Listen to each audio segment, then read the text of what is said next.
Hello, my name is Hassan Sorrells, and this is the Leadership Lessons from the Great Books podcast, episode number 45, with our book today, Mrs. Dalloway, by Virginia Woolf.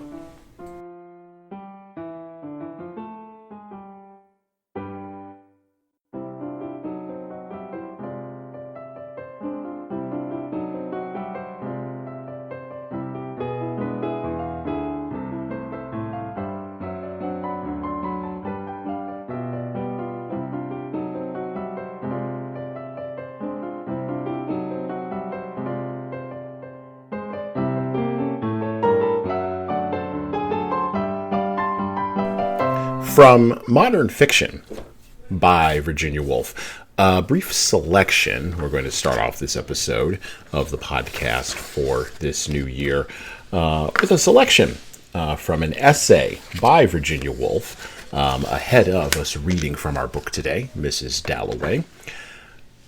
From Modern Fiction by, again, Virginia Woolf. Our quarrel, then, is not with the classics, and if we speak of quarreling with Mr. Wells, Mr. Bennet, and Mr. Galsworthy, it is partly that by the mere fact of their existence in the flesh, their work has a living, breathing, everyday imperfection which bids us to take what liberties with it we choose. But it is also true that, while we thank them for 1,000 gifts, we reserve our unconditional gratitude for Mr. Hardy, for Mr. Conrad, and in a much lesser degree for Mr. Hudson of the Purple Land, Green Mansions, and Far Away and Long Ago. Mr. Wells, Mr. Bennet, and Mr. Galsworthy have excited so many hopes and disappointed them so persistently that our gratitude largely takes the form of thanking them for having shown us what they might have done but have not done, what we certainly could not do, but as certainly perhaps do not wish to do. No single phrase will sum up the charge or grievance which we have to bring against a mass of work so large in its volume and embodying so many qualities, both admirable and the reverse. If we tried to formulate our meaning in one word, we should say that these three writers are materialists. It is because they are concerned not with the spirit, but with the body that they have disappointed us and left us with the feeling that the sooner English fiction turns its back upon them as politely as may be, and marches, if only into the desert, the better for its soul. Naturally, no single word reaches the center of three separate targets. In the case of Mr. Wells, it falls notably wide of the mark, and yet, even with him, it indicates to our thinking the fatal alloy in his genius, the great clod of clay that has got itself mixed up with the purity of his inspiration. But Mr. Bennet is perhaps the worst culprit of the three, inasmuch as he is by far the best workman.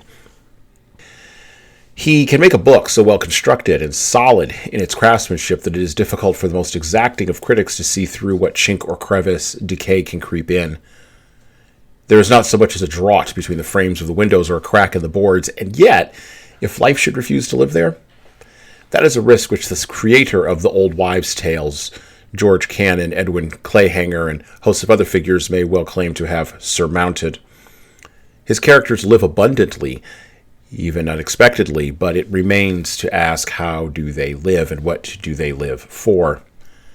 More and more they seem to us deserting even the well-built villa in the Five Towns to spend their time in some softly padded first-class railway carriage, pressing bells and buttons innumerable. And the destiny to which they travel so luxuriously becomes more and more unquestionably an eternity of bliss spent in the very best hotel in Brighton. It can scarcely be said of Mr. Wells that he is a materialist in the sense that he takes too much delight in the solidity of his fabric. His mind is too generous in its sympathies to allow him to spend much time in making things shipshape and substantial. He is a materialist from sheer goodness of heart, taking upon his shoulders the work that ought to have been discharged by government officials, and in the plethora of his ideas and facts, scarcely having leisure to realize, or forgetting to think important, the crudity and coarseness of his human beings. Yet what more damaging criticism can there be both of his earth and of his beings than that they are to be inhabited here and hereafter by his Jones and his Peters? Does not the inferiority of their natures tarnish whatever institutions and ideals may be provided for them by the generosity of their Creator? Nor profoundly, though we respect the integrity and humanity of Mr. Galsworthy, shall we find what we seek in his pages. If we fasten then one label on all these books, on which is one word materialists, We mean by it that they write of unimportant things, that they spend immense skill and immense industry in making the trivial and the transitory appear true and the enduring.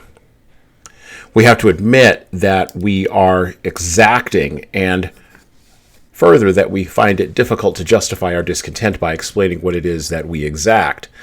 We frame our question differently at different times, but it reappears most persistently as we drop the finished novel on the crest of a sigh. Is it worthwhile? What is the point of it all? Can it be that, owing to one of those little deviations which the human spirit seems to make from time to time, Mr. Bennet has come down with his magnificent apparatus for catching life just an inch or two on the wrong side? Life escapes, and perhaps without life nothing else is worthwhile. It is a confession of vagueness to have to make use of such a figure as this, but we scarcely better the matter by speaking, as critics are prone to do, of reality. Admitting the vagueness which afflicts all criticism of novels, let us hazard the opinion that, for us, at this moment, the form of fiction most in vogue more often misses than secures the thing we seek. Whether we call it life or spirit, truth or reality, this, the essential thing, has moved off or on and refuses to be contained any longer in such ill-fitting vestments as we provide. Nevertheless, we go on perseveringly, conscientiously, constructing our 32 chapters after a design which more and more ceases to resemble the vision in our minds.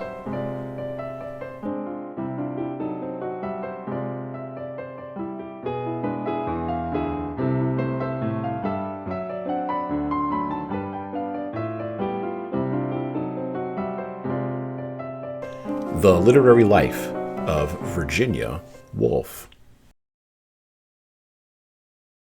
Born Adeline Virginia Stephen on January 25th, 1882, and died on March 28th, 1942 of suicide, our author today, Virginia Woolf, stands as the first entry, and her work stands as the first entry into the canon of modernist literature, and more specifically even than that, modern feminist literature. Now, many times Virginia Woolf is read or is positioned as the anti-Jane Austen, and we're even going to address that positioning today. But I prefer to think of her in reading Mrs. Dalloway, her most popular novel that she published many years before her death. And we'll talk a little bit about the publication, and we'll talk a little bit about the nature of the book. I prefer to think of her, again, more as a modernist author, and more as the first author who really began to document, who really began to engage with luxury ideas, the decline of the valuation of work overall in the West, and of course, she's the first person, the first author to really deal with, to really address, to really put down on paper this thing that we take for granted as readers and as leaders in the 21st century. This idea that trauma can be used to generate attention. This is, of course, not to say that trauma isn't real and the impacts of trauma aren't real.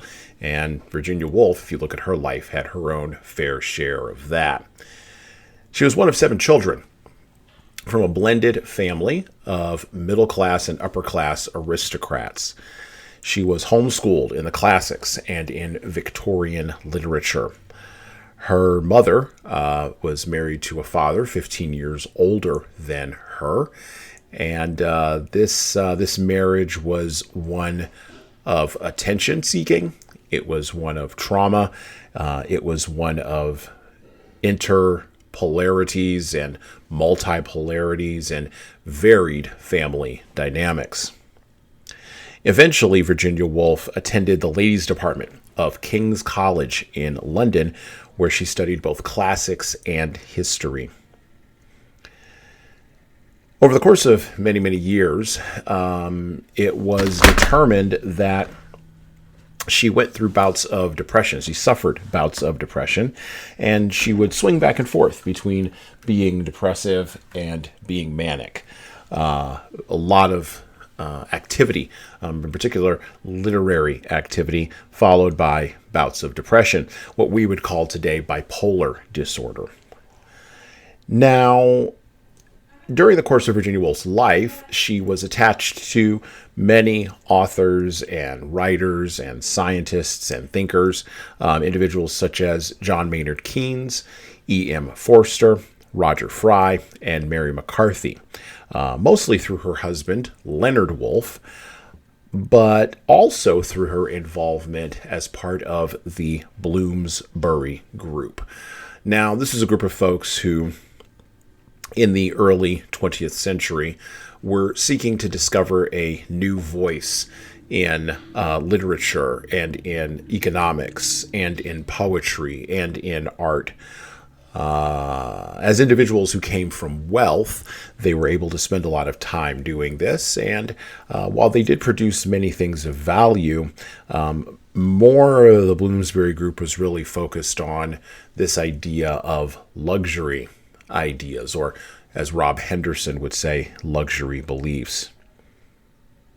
Notoriously, Virginia Woolf, even though she was married to Leonard Woolf, was engaged in a lesbian relationship with a woman named Vita Sackville West, who was also married at the time, and who published her books. This was Vita Sackville West published her books through a press that Leonard Woolf started called Hogarth Press. And this was how many of Virginia Woolf's works were published. In 1925, she published Mrs. Dalloway, a tale of a woman named Clarissa who goes through one day. And this is a one day in the life of Mrs. Dalloway. This is one day in the life of a wealthy woman walking through London and experiencing trauma in a post-World War II London that is trying to put itself back together.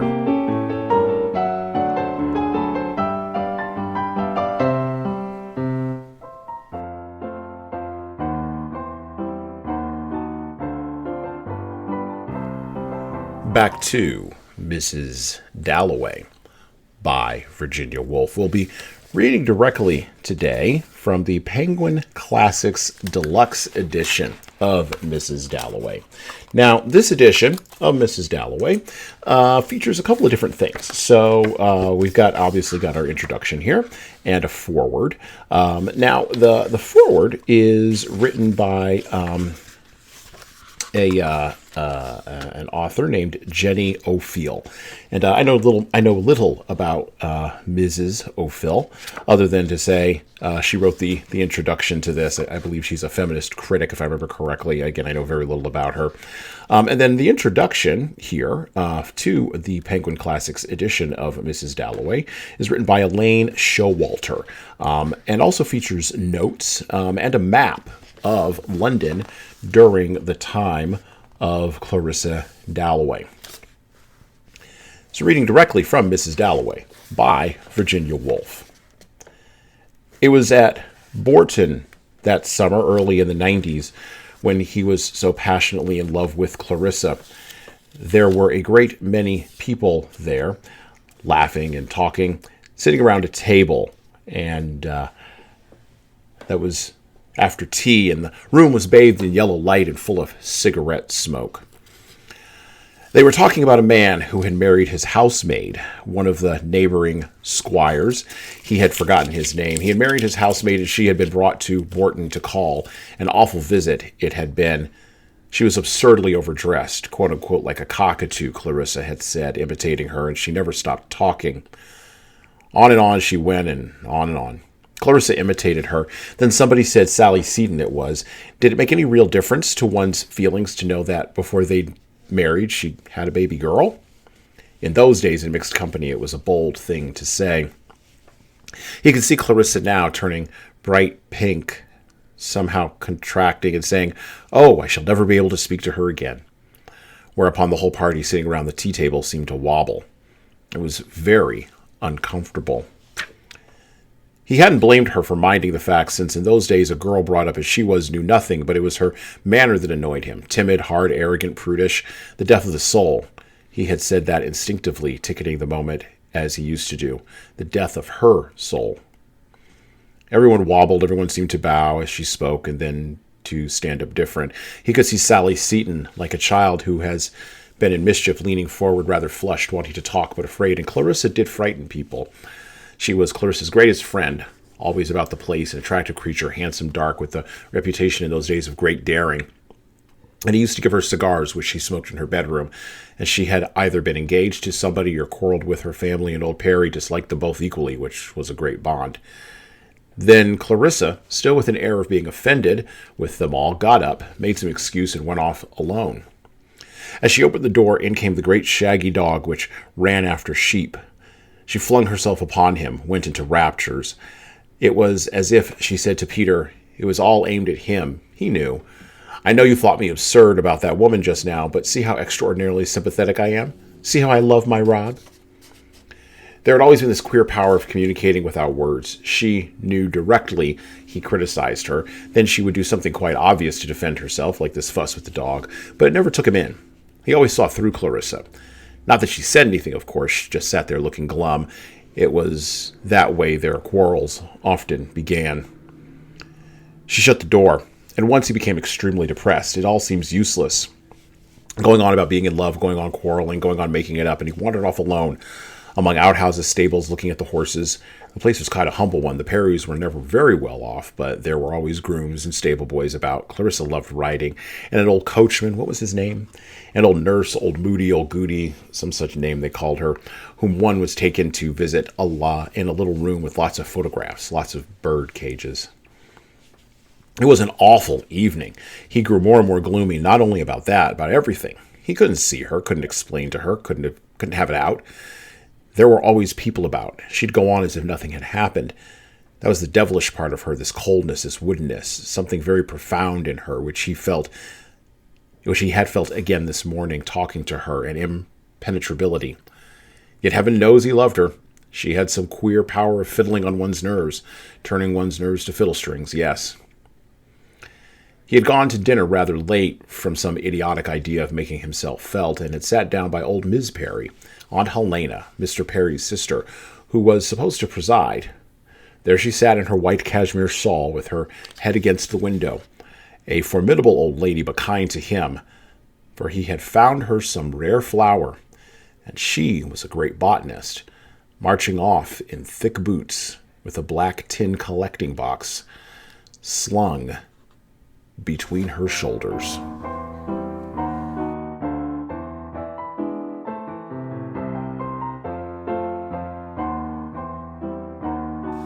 The virus of luxury ideas.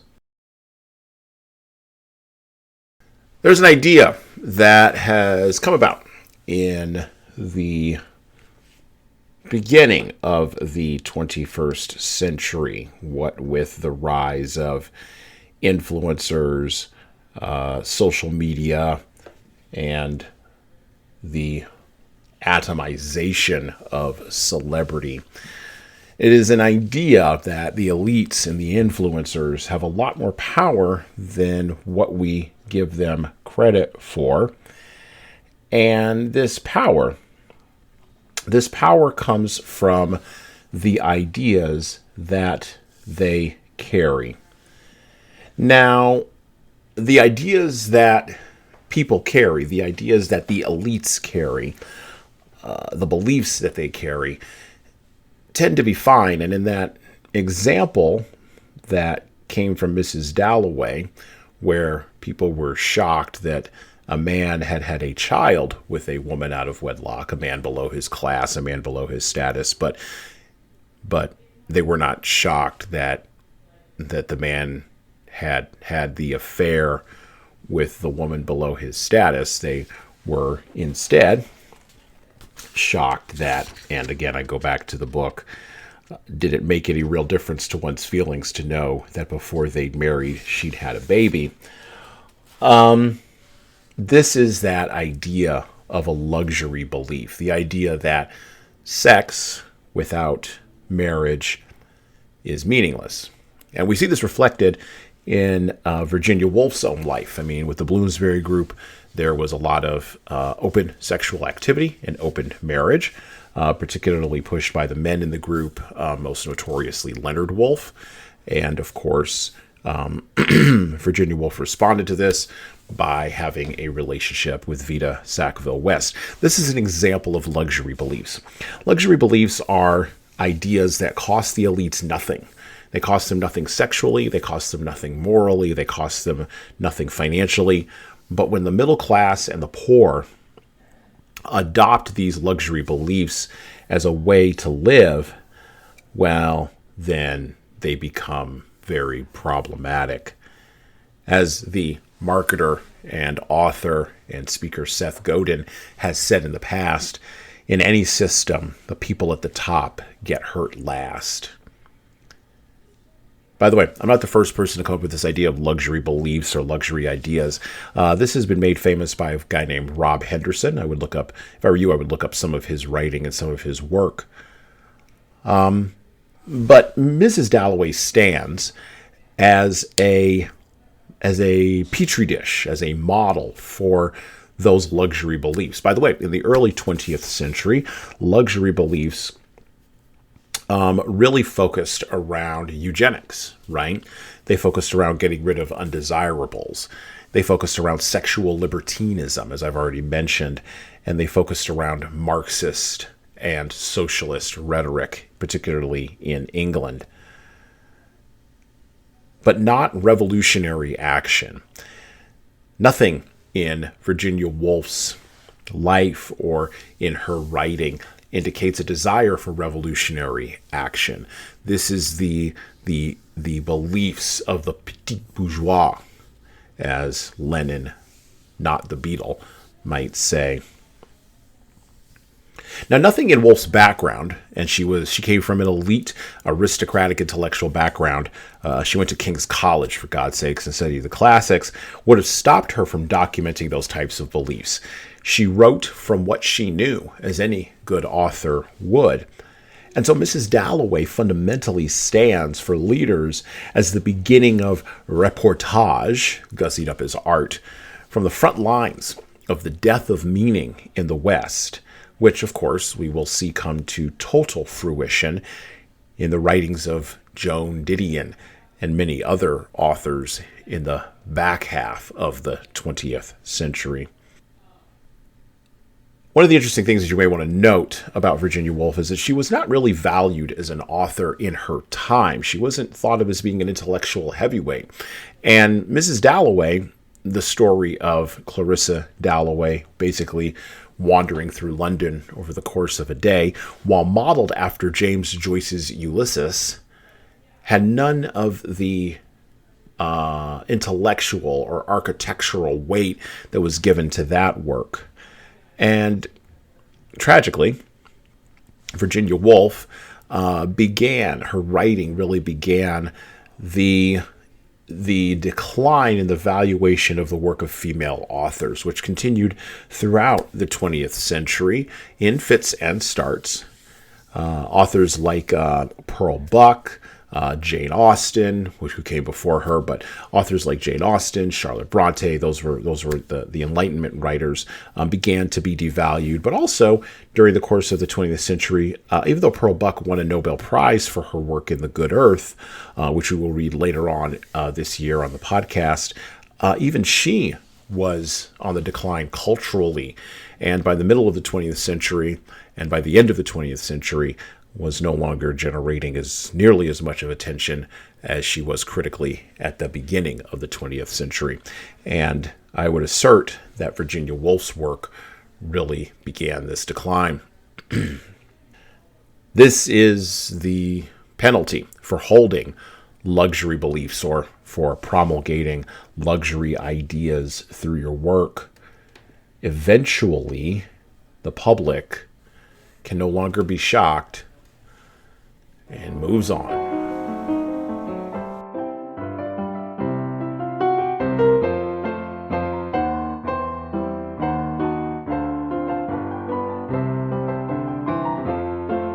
back to Mrs. Dalloway, the Penguin Classics edition by Virginia Woolf. Forward by Jenny O'Phil. Mrs. Dalloway said she would buy the flowers herself. For Lucy had her work cut out for her. The doors would be taken off their hinges. Rumpelmayer's men were coming, and then, thought Clarissa Dalloway, one morning, fresh as if issued to children on a beach. What a lark, what a plunge, for so it had always seemed to her when, with a little squeak of the hinges, which she could hear now, she had burst open the French windows and plunged at Bourton into the open air. How fresh, how calm, stiller than this, of course, the air was in the early morning, like the flap of a wave, the kiss of a wave, chill and sharp, and yet, for a girl of 18, as she then was, solemn, feeling as she did, standing there at the open window, that something awful was about to happen, looking at the flowers, at the trees, with the smoke winding off of them, and the rooks rising, falling, standing and looking, until Peter Walsh said, "Musing among the vegetables? Was that it? I prefer men to cauliflowers. Was that it?" He must have said it at breakfast one morning when she had gone out on to the terrace. Peter Walsh. He may be back from India one of these days, June or July, she forgot which, for his letters were awfully dull. It was his sayings one remembered, his eyes, his pocket knife, his smile, his grumpiness, and, when millions of things had utterly vanished, how strange it was, a few sayings like this, about cabbages. She stiffened a little on the curb, waiting for Durtnall's van to pass. A charming woman, Scrope Purvis thought her, knowing her as one does know people who live next door to one in Westminster. A touch of the bird about her, of the jay, blue-green, light, vivacious, though she was over 50 and grown very white since her illness. There she perched, never seeing him, waiting to cross, very upright. For having lived in Westminster, how many years now? Over 20. One feels even in the midst of the traffic or waking at night, Clarissa was positive, a particular hush or solemnity, an indescribable pause, a suspense, but that might be her heart, affected, they say, by influenza, before Big Ben strikes. There! Out it boomed. First a warning, musical, then the hour, irrevocable. The leaden circles dissolved in the air. Such fools we are, she thought, crossing Victoria Street. For heaven only knows why one loves it so, how one sees it so, making it up, building it round one, tumbling it, creating it every moment afresh. But the veriest frumps, the most dejected of miseries, sitting on doorsteps, drink their downfall, do the same, can't be dealt with. She felt positive by acts of parliament for that very reason. They love life. In people's eyes, in the swing, tramp, and trudge, in the bellow and the uproar, the carriages, motor cars, omnibuses, vans, sandwichmen, shuffling and swinging, brass bands, barrel organs, in the triumph and the jingle and the strange high singing of some aeroplane overhead was what she loved. Life, London, this moment of June. For it was the middle of June. The war was over, except for someone like Miss Foxcroft at the embassy last night, eating her heart out because that nice boy was killed and now the old manor house must go to a cousin, or Lady Bexborough, who opened a bazaar, they said, with a telegram in her hand. John, her favorite, killed, but it was over, thank heaven, over. It was June. The king and queen were at the palace, and everywhere, though it was still so early, there was a beating, a stirring of galloping ponies, tapping of cricket bats, Lords, Ascot, Ranelagh, and all the rest of it, wrapped in the soft mesh of the grey-blue morning air, which, as the day wore on, would unwind them and set down on their lawns and pitches the bouncing ponies whose forefeet just struck the ground, and up they sprung, the whirling young men and laughing girls in their transparent muslins, who even now, after dancing all night, were taking their absurdly woolly dogs for a run. And even now, at this hour, discreet old dowagers were shouting out in their motor cars on errands of mystery, and the shopkeepers were fidgeting in their windows with their paste and diamonds, their lovely old sea-green brooches in 18th century settings to tempt Americans. But one must economize, not buy things rashly for Elizabeth. And she, too, loving it as she did with an absurd and faithful passion, being part of it since her people were courtiers once in the time of the Georges, she, too, was going that very night to kindle and illuminate, to give her party. But how strange. On entering the park, the silence, the mists, the hum, the slow-swimming happy ducks, the pouched birds waddling, and who should be coming along with his back against the government buildings, most appropriately, carrying a dispatch box stamped with the royal arms, who but Hugh Whitebread, her old friend Hugh, the admirable Hugh. "Good morning to you, Clarissa," said Hugh rather extravagantly, for they had known each other as children. "Where are you off to?" "I love walking in London," said Mrs. Dalloway. "Really, it's better than walking in the country." They had just come up, unfortunately, to see doctors. Other people came to see pictures, go to the opera, take their daughters out. The Whitbreads came to see doctors. Times without number, Clarissa had visited Evelyn Whitbread at a nursing home. Was Evelyn ill again? Evelyn was a good deal out of sorts, said Hugh, imitating by a kind of pout or swell of his very well-covered, manly, extremely handsome, perfectly upholstered body. He was almost too well-dressed, always, but presumably had to be with his little job at court. That his wife had some internal ailment, nothing serious, which as an old friend Clarissa Dalloway would quite understand without requiring him to specify. Ah, yes, she did, of course. What a nuisance. And felt very sisterly and oddly conscious at that same time of her hat. Not the right hat for the early morning, was it? For Hugh always made her feel as he bustled on, raising his hat rather extravagantly and assuring her that she might be a girl of 18, and of course he was coming to her party tonight. Evelyn absolutely insisted, only a little late, that he might be after the party at the palace, to which she had to take one of Jim's boys. She always felt a little skimpy beside Hugh, schoolgirlish, but attached to him, partly from having known him always, but she did think him a good sort in his own way, though Richard was nearly driven mad by him, and as for Peter Walsh, he had never to this day forgiven her for liking him.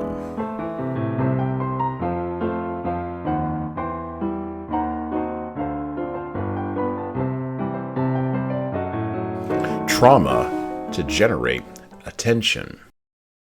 Looking to generate meaning and looking to the work in and of itself for meaning is the beginning of the search for meaning that most modernist artists, novelists, painters, filmmakers, and poets really began at the beginning of the 20th century. However, not finding deep enough meaning there, as Nietzsche told them they wouldn't, the modernist quickly transforms over the course of many years into what we now know as the postmodernist. And the postmodernist throws out the entire text itself, claiming foolishly that no texts have any meaning at all. Woolf and her Bloomsbury group, as we heard in that last clip, were the bridge linking the worst intellectual excesses of the late 19th and early 20th century to the coming intellectual moribundness of the late 20th and early 21st century by thinkers, writers, artists, intellectuals, all who positioned themselves as elite. Mrs. Dalloway can be seen as the beginning of the hollowing out of the elites, most notably in the character of Peter Walsh, who we will be meeting in a little bit, but also in the fact that Clarissa's stream of consciousness seems to be positioned as a replacement for competency, or at the very minimum, the energy to pursue competency. I mean, the first infamous line that we read in our selection is the infamous line that opens Mrs. Dalloway. Mrs. Dalloway said she would buy the flowers herself. In a postmodern feminist critique, or through a postmodern feminist critique lens, this line is read as a line of empowerment. Mrs. Dalloway don't need no Mr. Dalloway. But if you look deeper and you poke that candy-coated shell of empowerment, you realize that there's nothing underneath. There's very little empowerment in modernist thinking. There's just grasping for meaning. Once again, Nietzsche, Darwin, and Freud, while they promised us that we could go inside and evolve a new man, eventually their promises turned out to be hollow, and by 1925, most intellectuals knew their promises were hollow. And yet, there were still enough middle-class folks and lower-class folks who were experiencing real trauma in real time in their real lives, and who were really overcoming it in solid, competent ways that they could boister, they could push up, they could buoy these attention-seeking elites. Now, Mrs. Dalloway herself in the book eventually turns on her former lover And of course, she marries the appropriate man because even though she may be traumatized by going and picking up the flowers herself, she may be traumatized by going and buying the flowers herself. Even though that may be happening, she is still doing the thing herself. And she still has a standard to uphold because, after all, there are still guardrails in society. There are still standards. There are still right and wrong. A concept that would be totally abandoned by the very same elites that would clap for her picking up the flowers and buying them herself on Twitter many, many years later.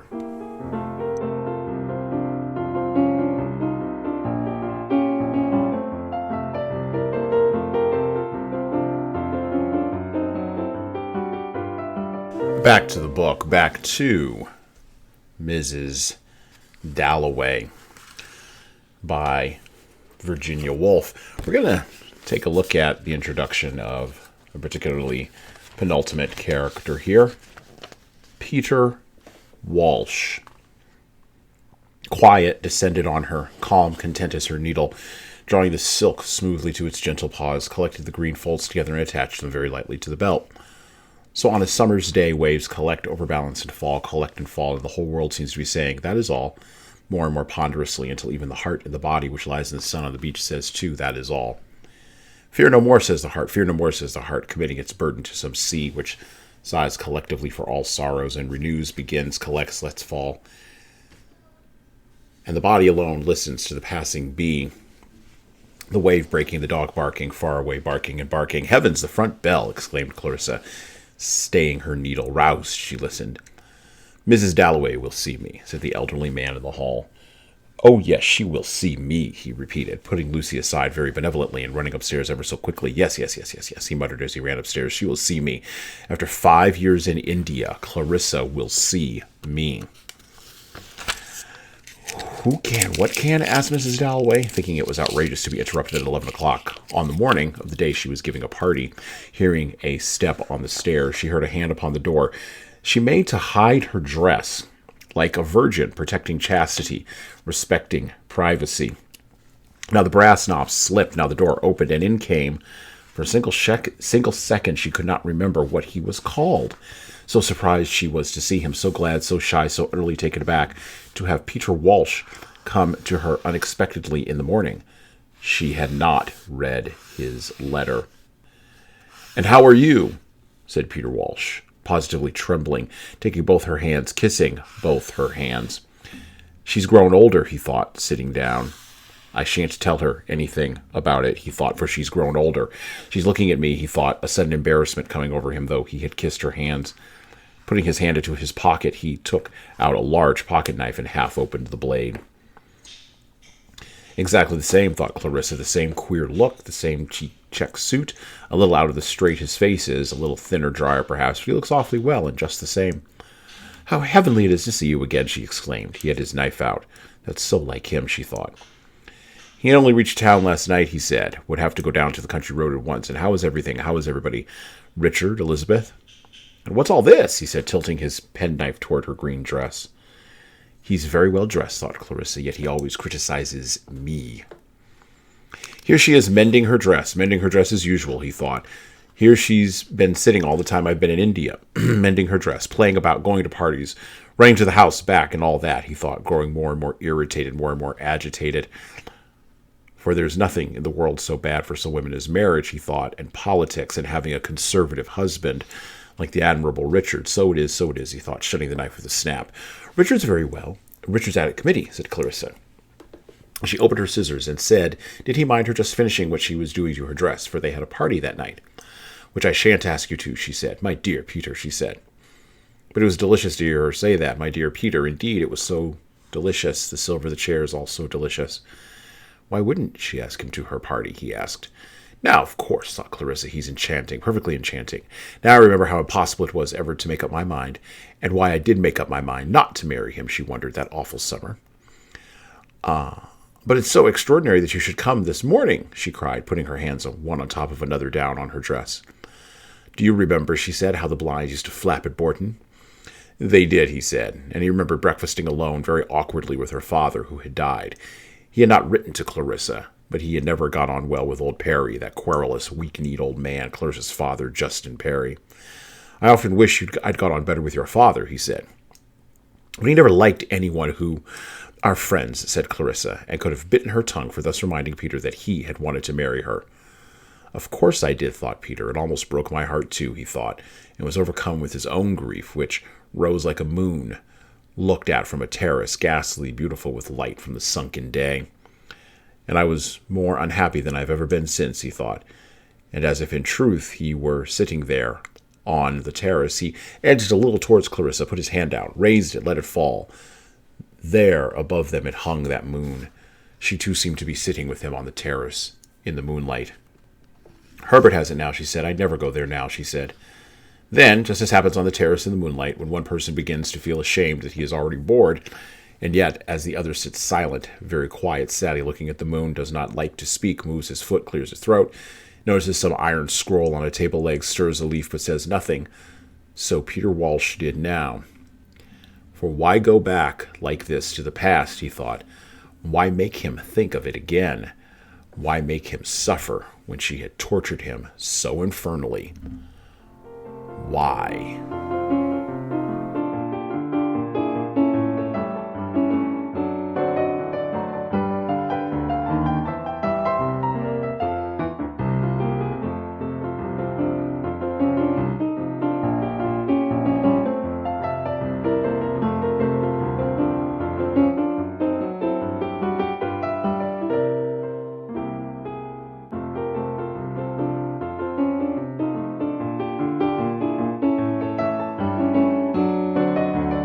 Woolf and the anti-Jane Austen factor.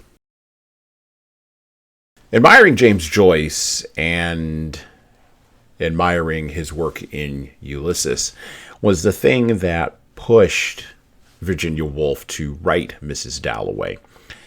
And she took Joyce's approach, his stream of consciousness, in an attempt to replicate a way of describing and representing the reality that she saw around her.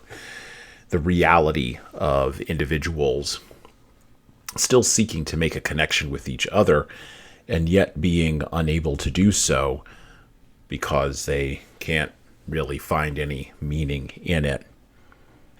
The characters in Mrs. Dalloway, most notoriously Peter Walsh, but there's another character in here named Septimus. You've got Richard Dalloway and a whole host of others. These characters engage in thinking without the follow-up of taking action. They're intellects. They're cerebral. Action leads to, well, not even action itself. The thought of taking action leads to ennui that they seem to be unable to overcome. In Mrs. Dalloway, character, morals, ethics, and internal lives are revealed. Woolf did a good job of pulling away the cover of the elites, but such revelation does not lead to any new knowledge or any new wisdom, as even occurs in our day, where character, morals, ethics, and internal lives are revealed through a lot of external talking, and yet no new knowledge or deeper understanding of the human condition can be attained from the Instagram posts of your favorite social media influencer. Jeremiah, infamously, that old prophet from that hoary old book, the Bible, that we would all desperately like to get rid of but can't. Jeremiah, chapter 17, verses 9 through 10, said, and I quote, "The heart is deceitful above all things and desperately wicked. Who can know it? I, the Lord, search the heart. I test the mind, even to give every man according to his ways, according to the fruit of his doings. Such is it written, and such does it manifest in reality? Virginia Woolf is the anti-Jane Austen, but not for the reasons that feminists believe she is. Woolf looked inside for meaning in action, and she looked inside the self and found nothing. Austen searched for meaning in action in the external, and she found a new way to examine reality, while also saying something artistic in an artistic way that people in the future would be able to engage with. Virginia Woolf may be the ultimate anti-Jane Austen, but it is doubtful that her approach, thinking without acting, is going to take much of a hold. Oh, wait. It has taken much of a hold in the lives of Western man. But perhaps our deceitful hearts are ready for a new and old paradigm shift.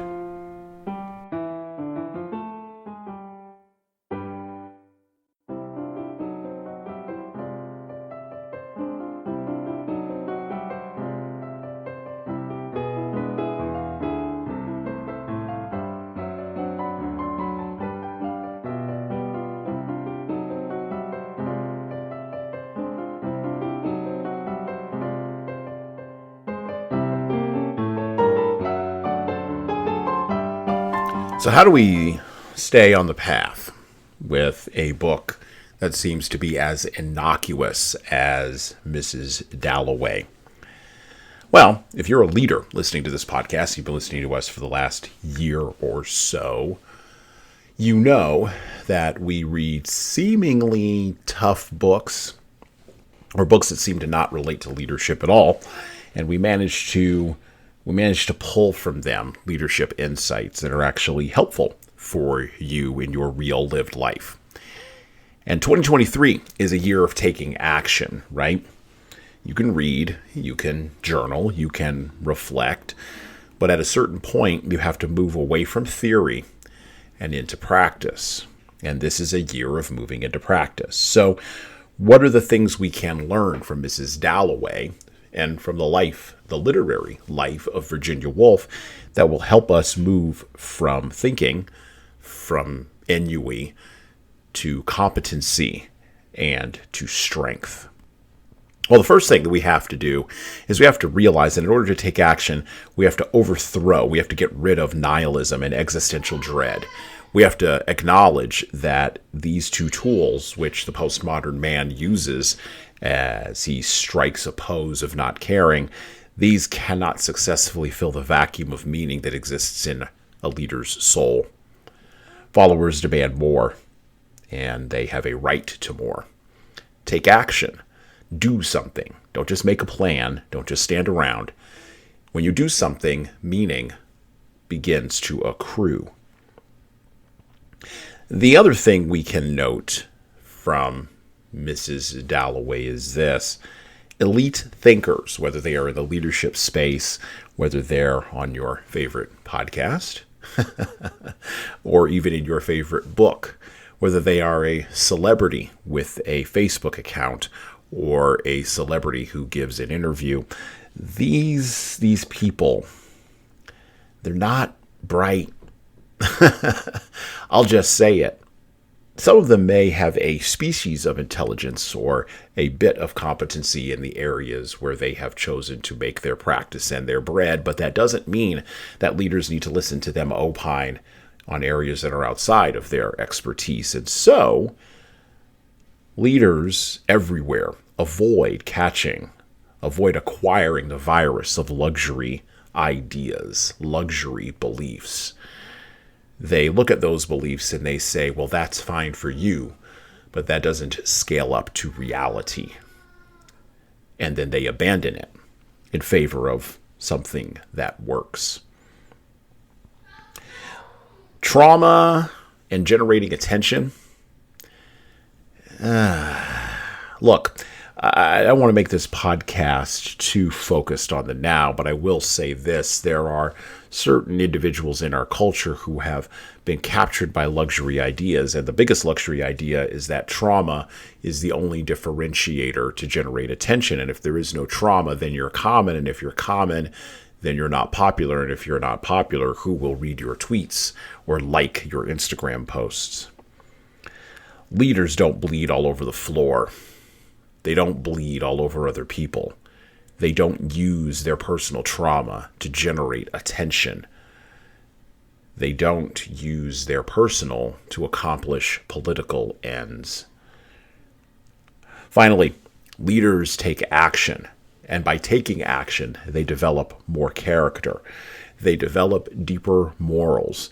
And they develop an ethical structure, an ethical framework that becomes the soul craft that allows them to move people forward into a world that is more chaotic than ever before. They examine their deceitful hearts. They allow the Lord to search them and test their minds in the field of lived action. And well, that's it for me.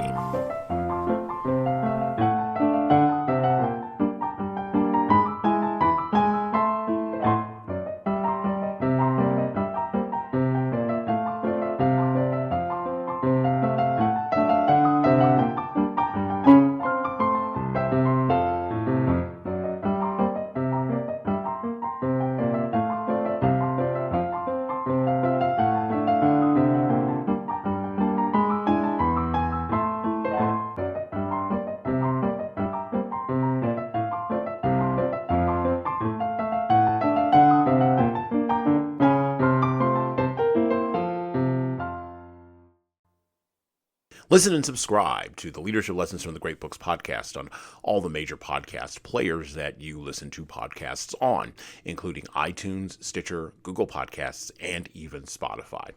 And please leave a 5-star review if you like the show. We need those reviews to grow, and it's the easiest way to make sure that this show gets into the ears of the leaders who need to hear it. And of course, tell all your friends. If you want to get started on the leadership path, HSCT Publishing's products and services can help your team do that. Check out our training webinars, coaching services, and more at leadershiptoolbox.us.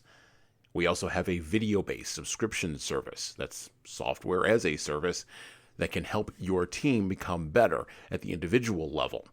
60 modules and over 100 hours of video and written content for you at leadingkeys.com. That's leadingkeys.com.